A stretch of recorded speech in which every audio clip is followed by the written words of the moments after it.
कुर्मी आंदोलन की बात करते हैं। कुर्मी एसटी में शामिल करने की मांग कर रहे हैं। इसे लेकर ही उन्होंने पिछले दिनों आंदोलन किया, लेकिन आदिवासी समाज इसका विरोध कर रहा है। इनका कहना है कि कुर्मी किसी भी तरह एसटी सूची में शामिल नहीं हो सकते और इसे लेकर राजभवन घेराव भी उन्होंने किया था और वहां मांग पत्र सौंपा था। अब आदिवासियों ने फिर से आंदोलन का मन बनाया है। इसे लेकर प्रेस वार्ता भी आज रखी गई और 12 अक्टूबर को एक बार फिर से बड़े पैमाने पर कुर्मियों की मांग का विरोध होगा। करिश्मा हमारे साथ जुड़ी हुई। करिश्मा, ये मामला थमता हुआ नजर नहीं आ रहा है। अब एक बार फिर से आदिवासी गोलबंद हो रहे हैं और 12 तारीख तय की उन्होंने विरोध प्रदर्शन के लिए।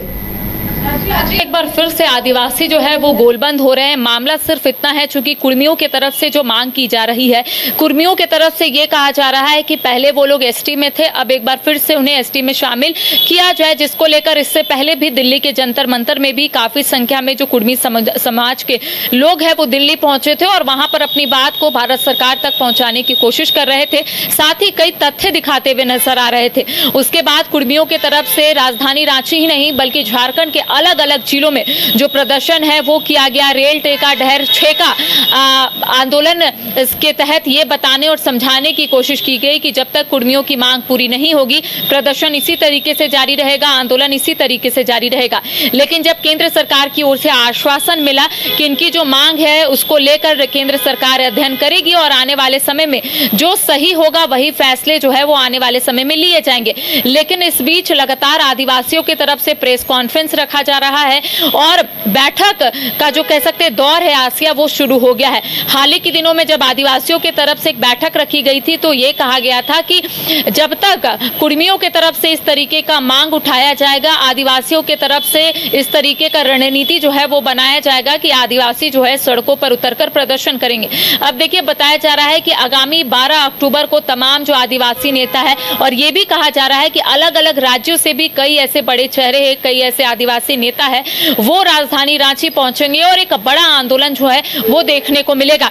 देखिए, कल हमने जब पूर्व शिक्षा मंत्री गीताश्री उरांव से बातचीत की थी तब उनका कहना था कि एक महा रैली जो है वो आयोजन किया जाएगा, उसके बाद एक सभा को संबोधित किया जाएगा और तमाम आदिवासियों को एक संदेश दिया जाएगा कि हम सब एक है और एक साथ रहकर इन तमाम मुद्दों को लेकर लड़ेंगे। देखिए, एक और जहां गीताश्री उरांव ने कहा है कि अगर संवैधानिक तरीके से ये लोग अपनी मांग रखते तो ज्यादा बेहतर होता, लेकिन ये लोग एक सेक्टर को प्रभावित कर भारत सरकार पर एक दबाव डाल रहे हैं।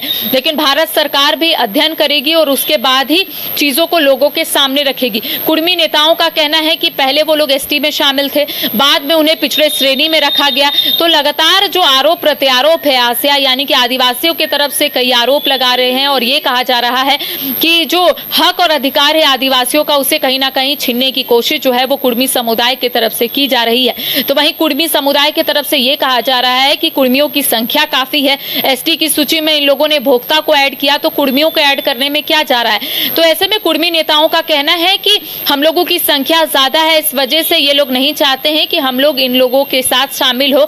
हालांकि उनके तरफ से भी तथ्य जो है वो दिखाए जा रहे हैं। लेकिन 12 अक्टूबर को कह सकते हैं आसिया की आदिवासी नेता हो, समाज के लोग हो या फिर अलग अलग जगहों से जो कार्यकर्ता है वो पहुंचेंगे और उनके तरफ से एक रणनीति बनाई जाएगी कि आगे अब किस तरीके से आंदोलन करने हैं। क्योंकि ये जो प्रदर्शन होने वाला है 12 अक्टूबर को ये बेहद खास होने वाला है, क्योंकि इसमें सभा को संबोधित भी किया जाएगा और अपनी बात जो है आदिवासी नेता लोगों के समक्ष रखेंगे कि आखिर उन लोगों के साथ किस तरीके से अन्याय हो रहा है। और साथ ही उनका ये भी कहना था कि यहाँ पर आदिवासियों को उनका हक और अधिकार अच्छे से मिल नहीं रहा है और कुर्मियों की तरफ से ये कहा जा रहा है कि वो लोग भी एसटी में शामिल होंगे। तो ऐसे में लगातार आदिवासी नेताओं का कहना है कि हक और अधिकार हमें नहीं मिल रहा है और ये लोग अब हमारा हक और अधिकार छीनने के लिए आ रहे हैं। तो कह सकते हैं आसिया, ये जो मुद्दा है ये थमने वाला नहीं है। लगातार इस तरीके का जो रणनीति है, चाहे आदिवासी समुदाय की बात कर लेंगे या फिर कुर्मी समुदाय की तरफ से बात कर लेंगे, लगातार रणनीति जो है वो बनाई जाएगी। देखा होगा आपने भी कि अब पर्सनल अटैक शुरू हो गए हैं। जो नेता मुखर हो रहे हैं उनके खिलाफ या इस खेमे से या उस खेमे से अब पर्सनल अटैक शुरू हो गया है। जी देखिए, पर्सनल अटैक जरूर शुरू हो गया है आसिया। जो भी अगर आदिवासी नेता की बात करेंगे, कुर्मी नेताओं की बात करेंगे, अगर कोई भी मुखर है, कोई भी सक्रिय है, तो ऐसे में आदिवासी नेताओं के तरफ से भी उन लोगों के ऊपर कई टिप्पणी की जा रही है। कई मर्तबा आपने देखा होगा अभद्र टिप्पणी की जा रही है और ऐसे में कई लोगों के ऊपर FIR भी दर्ज हो रहा है।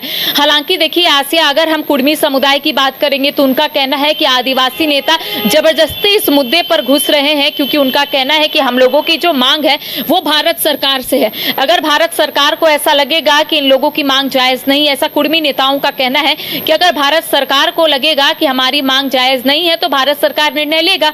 लेकिन अगर हम लोग अपनी मांग कर रहे हैं तो ऐसे में जितने भी आदिवासी समाज के लोग हैं वो लगातार ट्रोल कर रहे हैं, ऐसा कुर्मी समुदाय का कहना है। और दूसरी ओर आदिवासी समुदाय का कहना है कि कुर्मी नेताओं की तरफ से ट्रोल किया जा रहा है। जो भी आदिवासी महिला अगर सक्रिय है, अपनी बात रख रही है, मुद्दों को रख रही है, तो ऐसे में उन्हें पर्सनल अटैक किया जा रहा है। तो कई लोगों के ऊपर FIR हो रहा है आसिया। लेकिन एक सवाल जो है लगातार आदिवासी नेताओं की तरफ से उठाई जा रही है कि आखिर इन लोगों को, किन लोगों का संरक्षण मिल रहा है कुर्मी समुदाय को। क्योंकि कुर्मी समुदाय जब भी आंदोलन करता है बड़े पैमाने पर करता है, काफी आक्रामक आंदोलन जो है इन लोगों का रहता है, लेकिन एक के ऊपर भी FIR दर्ज नहीं होता है। लेकिन जब आदिवासियों की तरफ से इस तरीके का आंदोलन होता है या फिर छोटा मोटा आंदोलन होता है तो कई नेताओं के ऊपर FIR दर्ज हो जाता है। तो आखिर ये किस तरीके की नीति जो है वो सरकार बनाई है? कुर्मी समुदाय अगर रेल रोकेंगे, कुर्मी समुदाय अगर आक्रामक तरीके से कार्यक्रम करेंगे तो उनके ऊपर FIR दर्ज नहीं होगा। अगर आदिवासियों की तरफ से जमीन को लेकर बात रखी जाएगी या फिर आदिवासी समुदाय अपने हक और अधिकार की बात करेंगे तो उनके ऊपर FIR दर्ज हो जाएगा। तो ऐसे में आदिवासी नेताओं का यही सब कहना है कि आखिर इन्हें किसका संरक्षण मिल रहा है, ये हमें खुलकर बताएं। जी चलिए, शुक्रिया करिश्मा इस तमाम जानकारी के लिए। तो ये आंदोलन थमता हुआ नजर नहीं आ रहा है। जहां कुर्मियों की मांग है कि उन्हें ST का दर्जा मिले, तो वही आदिवासी इसका विरोध कर रहे हैं। उनका कहना है कि कुर्मी कभी ST में शामिल नहीं होने चाहिए, वो ST में शामिल होने का उन्हें अधिकार नहीं है, या उनकी जो मांग है वो इनवैलिड है। कई राज्यों ने इसे ठुकराया है, इसलिए कुर्मी ST नहीं हो सकते, कुर्मी आदिवासी नहीं हो सकते। शहर की भीड़ से बोर हो गए हो? तो चलिए आज नए वाइब में आपको लेके चलते हैं, जिसका नाम है वैदिक विलेज। एम्स पटना से 10 मिनट की दूरी पर नौबतपुर में स्थित ये सोसाइटी सिर्फ आपके लिए है। यहाँ पे मेन रोड 30 फीट की है, रिंग रोड 24 फीट की है और ब्रांच रोड 20 फीट की है। यहाँ मिलेगा आपको स्विमिंग पूल, जॉगिंग ट्रैक, मंदिर और 24/7 सिक्योरिटी कैमरा जैसी बेसिक एमिनिटीज। शांति और सुकून से भरा प्लॉट चाहिए तो सोचना बंद करो, अभी कॉल करो नीचे दिए हुए नंबर पे।